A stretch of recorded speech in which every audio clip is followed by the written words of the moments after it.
Hey friends, welcome to Mimi's Mixed Bag. It's been several months since I've had you in the kitchen with me, and I thought I would share with you what I'm up to today. 4th of July is a week away, and I wanted to make my grandkids and my grown children and my husband some patriotic cookies. I've been looking around and couldn't find exactly what I wanted, but I came across the old-fashioned thumbprint cookies. They're typically a round little shortbread cookie with an indentation in the center with some preserves or jam baked in the center, and I thought, you know, that's a kind of a cute idea if I tried to make it star-shaped. So that's what I'm going to do today. Now, the shortbread cookie recipe I have is one I shared before, even this past Christmas. It's as basic as you can get. If you've got your typical baking supplies in your kitchen, then you probably have everything you need. It's all-purpose flour, sugar, butter, eggs, salt, and vanilla. And that's it. Now there's a few other supplies you'll need, and I'll share that with you in a little bit, but just the basic cookie is those 6 ingredients.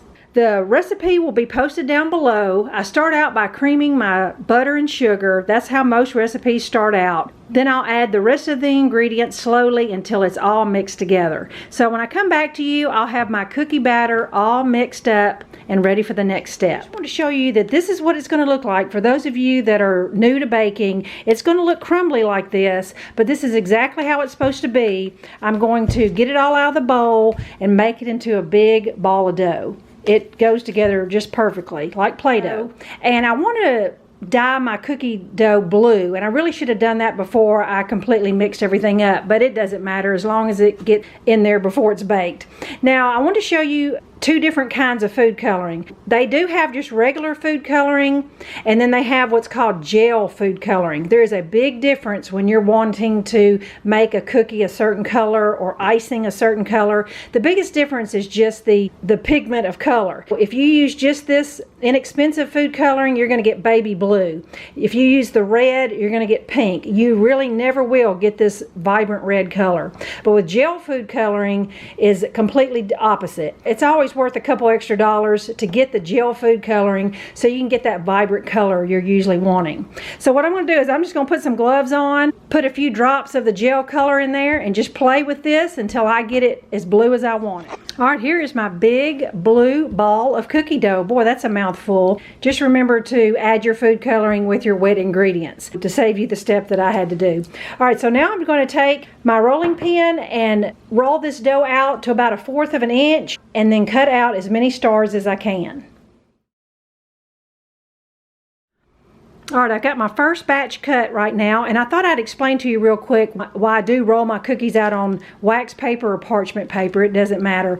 I'm able to tear off the extra around the cookie and then just lift the cookie up from the bottom, and I'm able to transfer it to the cookie sheet a whole lot easier. There's just a lot less distortion in your cookie shape when you roll it on paper like this.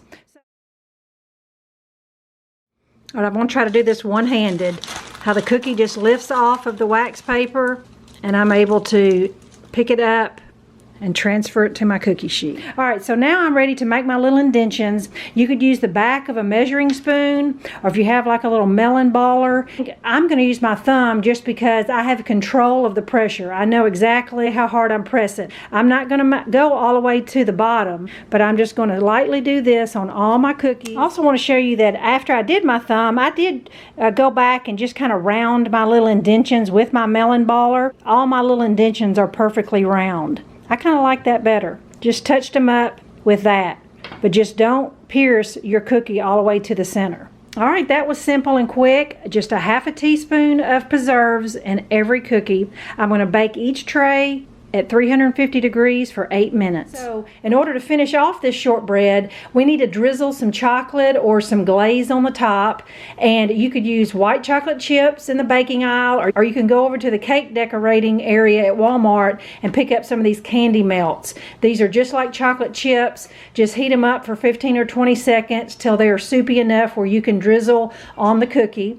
You can buy all kinds of little tubed icing and glaze, or you can just make a simple sugar glaze, and that's with powdered sugar, milk, and vanilla. I'll have that recipe down below. But this works just as well too, and it gives you a nice white glaze to drizzle on the cookie, because it definitely needs more sweetness to this cookie. All right, I've got my last pan in the oven now, and I just want to tell you that on this camera here, my centers look very dark, but they're actually a lot more red looking in person. So they do look like blue and red cookies at this point. Halfway through this tonight, I remembered when I did use this star cookie cutter that it does lose its star shape quite a bit, and the points just almost end up looking like flowers. So what I decided to do is to take my cookie cutter and kind of go over each cookie the way it was cut to kind of give it that star indentation again, and I think that really helps identify it as a star again versus a flower. I really like that better. Well, now I'm going to drizzle my chocolate over the top, and I'll be ready to show you. Okay friends, I've got my Patriotic Thumbprint star cookies finished and got them displayed a couple ways just to show you.